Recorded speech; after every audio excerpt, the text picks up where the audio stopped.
उत्तर प्रदेश की आर्थिक राजधानी कानपुर।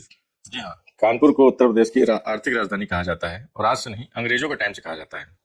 राजधानी लखनऊ है, नो डाउट, लेकिन लखनऊ में अधिकतर दलाल टाइप के लोग रहते हैं, उनके पास पैसा बहुत है। मगर कानपुर में बिजनेसमैन लोग रहते हैं, इतने बड़े बड़े कारोबारी हैं कि आप समझ भी नहीं पाएंगे कि आपके बगल में जो साइकिल या स्कूटर में कोई बंदा जा रहा है उसके पास कितने करोड़ रुपए की संपत्ति हो सकती है। तो अब आगे बढ़ते हैं और आपको कानपुर के कारोबारी की करतूत बताते हैं। करोड़ों की कार रखने वाले शौकीन मिजाज मिश्रा जी के पुत्र शिवम मिश्रा की मैं बात कर रहा हूँ। इस समय पूरे देश में ट्रेंडिंग पे चल रही है उनकी लंबरगिनी 14 करोड़ की कार। लंबरगिनी 14 करोड़ की कार उन्होंने असल में कुछ दिनों पहले थोड़ी एक्सीलेटर पे पैर ज्यादा तेज रख दिया और अब कह तो रहे हैं उनका ड्राइवर चला रहा था, मगर उन्होंने रखा और 6 लोगों को कुचल दिया। कुचलते कुचलते लास्ट में बुलेट वाले को वो शॉट मारा कि वो 10 फीट दूर जाके गिर गया। तौफीक भाई थे बुलेट में, गिरे बहुत तगड़े से। फिर क्या था, चीजें इधर उधर करने से पहले कुछ भी होता है तो आप जानते ही आजकल किसी के घर में कोई मर भी जाता है तो साला आदमी सबसे पहले व्लॉग बनाने लगता है, वीडियो बनाने लगता है। ऐसे ही कुछ हुआ, हादसा हुआ और लोगों ने मोबाइल का कैमरा ऑन किया और रिकॉर्ड करना शुरू कर दिया। रिकॉर्डिंग में साफ दिखाई दिए शुभम मिश्रा जो मिश्रा जी के बेटे हैं, सुपुत्र हैं, बड़े कारोबारी के पुत्र हैं, हजारों करोड़ की संपत्ति है, वो ड्राइविंग सीट पर बैठे हुए थे।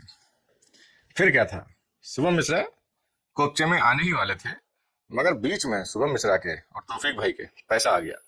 पैसा ऐसा आया कि चीजें पलटने लगी और तौफीक भाई ने भी कह दिया कि नहीं, शुभम भाई गाड़ी नहीं चला रहे थे, गाड़ी तो उनका ड्राइवर चला रहा था। और ड्राइवर भी मिश्रा जी को कहाँ से मिल गया, ड्राइवर गोपाल करके कोई पकड़ लाए और लाए साउथ इंडिया से।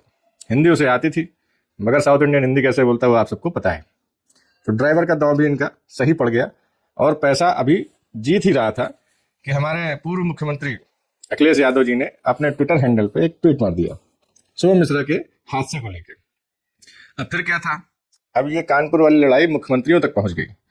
अब मुख्यमंत्री तो भाई मौजूदा मुख्यमंत्री ने भी पुलिस को आदेश दे दिया कि निष्पक्ष जांच की जाए। अब निष्पक्ष जांच करने का जब आदेश मुख्यमंत्री द्वारा दिया गया है और पुलिस कमिश्नर कानपुर के जो है इस समय, उनके ऊपर भी मिश्रा जी हमारे कारोबारी बोल दिए कि कमिश्नर झूठ बोल रहा है, यही शब्द थे उनके। मिश्रा जी ने यह कह दिया कमिश्नर झूठ बोल रहा है। अरे कम से कम मर्यादा का तो ध्यान रख लेते भाई, पुलिस कमिश्नर है वो, कानपुर का कमिश्नरेट का कमिश्नर है, ऐसा ही नहीं कप्तान साहब बने हुए, आप हल्के में ले रहे हैं उनको। सोचे होंगे कि भाई इनको भी खरीद लिया जाएगा, क्या दिक्कत है, पैसे कमी है क्या। हालांकि 2 साल पहले इनके दिल्ली वाले बंगले पे 100 करोड़ की गाड़ियां पकड़ी गई थी इनकम टैक्स की रेट पे। तात्पर्य सिर्फ इतना है कहने का कि जो लोग सोचते हैं कि पैसे में बहुत दम होती है और पैसे से सब खरीदा जा सकता है, तो खरीदा तो इन्होंने, मगर वो आम पब्लिक का कैमरे का जो वीडियो था वो ऐसे वायरल हुआ कि पत्रकार बंधु भी पीछे पड़ गए, लोकल लोग भी पीछे पड़ गए, सोशल मीडिया भी पीछे पड़ गया और इन केन प्रकारेण शुभम मिश्रा को दिल्ली से कानपुर पुलिस उठा के ले आई और उठा के अंदर कर दिया।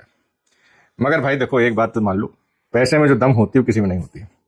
आखिरकार लेके आया, सब कुछ हुआ, सारा कुछ हो गया, पेपर में आ गया, सब सोशल मीडिया पकड़ गया कि भाई पुलिस कमिश्नर ने गुस्से में आके पकड़ लिया और पुलिस तो पीछे पड़ गई है, अब इसको छोड़ेगी नहीं। मगर 7 घंटे में ही जमानत भी मिल गई भाई साहब, 7 घंटे में जमानत मिल गई शुभम मिश्रा को। अब देख लो सिस्टम कितना अपना अच्छा है, कितना खराब है, कैसा है। तो पैसे में दम होती है ये तो मानना पड़ेगा, मगर मिश्रा जी कहाँ तक बचेंगे ये भी बहुत बड़ा सवाल है।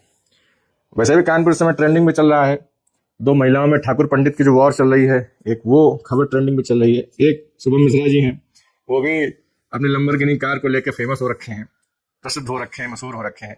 तो कानपुर नाम तो कमा रहा है देश में। अब आर्थिक राजधानी है कि नहीं, बची है कि नहीं, ये तो नहीं बताया जा सकता, मगर लोग जो है जगलर तो है कानपुर में, इसमें कोई दोहराए नहीं है।